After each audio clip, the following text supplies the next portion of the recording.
उपराष्ट्रपती जगदीप धनखड यांनी अचानक राजीनामा दिला आणि मोदी 3.0 सरकारसमोर अकस्मात संकट उभं राहिलं।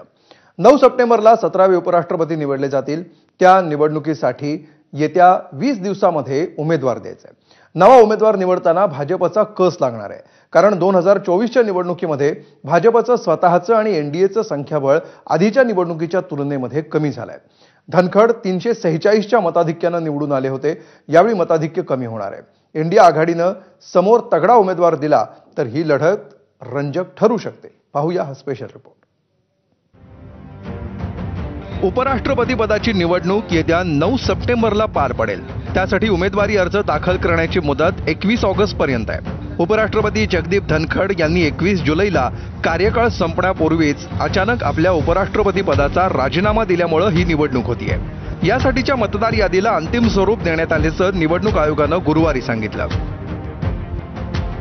उपराष्ट्रपतींची निवड लोकसभेचे खासदार, राज्यसभेचे खासदार आणि नामनिर्देशित सदस्य यांचा समावेश असलेल्या इलेक्टोरल कॉलेजद्वारे केली जाते। प्रत्येक खासदाराच्या मताची किंमत सारखीच म्हणजे 1 असते। सध्याचं संख्याबळ बघता भाजप प्रणित एनडीएचा उमेदवार सहज जिंकेल अशी स्थिती आहे। दोन्ही सदनातील खासदारांची संख्या आहे 786। जिंकण्यासाठी आवश्यक मतं आहेत 394। काँग्रेस आणि इंडिया आघाडीकडे दोन्ही सदनातलं संख्याबळ आहे 300। तर भाजपच्या एनडीएकडे लोकसभेत 542 पैकी 293 तर राज्यसभेत 240 पैकी 129 मतं आहेत। एकूण मतं आहेत 422।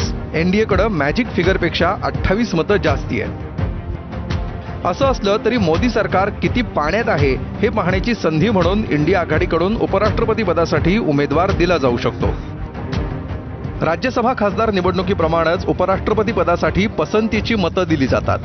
जेवढे उमेदवार रिंगणात असतील तेवढ्यांच्या समोर गुप्त मतदानानं पसंती क्रमांक द्यावा लागतो। एकूण वैध मतांच्या आधारे जिंकण्यासाठी मतांचा कोटा निश्चित केला जातो। पहिल्या फेरीत आवश्यक मतं मिळाली नाहीत तर दुसऱ्या तिसऱ्या पसंतीची मतं मोजली जातात। जो आधी मतांचा कोटा पूर्ण करेल तो जिंकतो।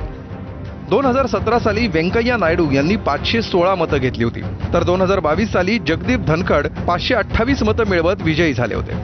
यावेळी उमेदवाराला जास्तीत जास्त मतं मिळवण्यासाठी भाजपला प्रतिष्ठा पणाला लावावी लागणार आहे। यावेळी उमेदवार निवडण्यासाठी भाजपचा कस लागणार आहे। जगदीप धनखड प्रकरणानंतर तोंड पोळलेला भाजप सावध पावलं टाकणार हे नक्की।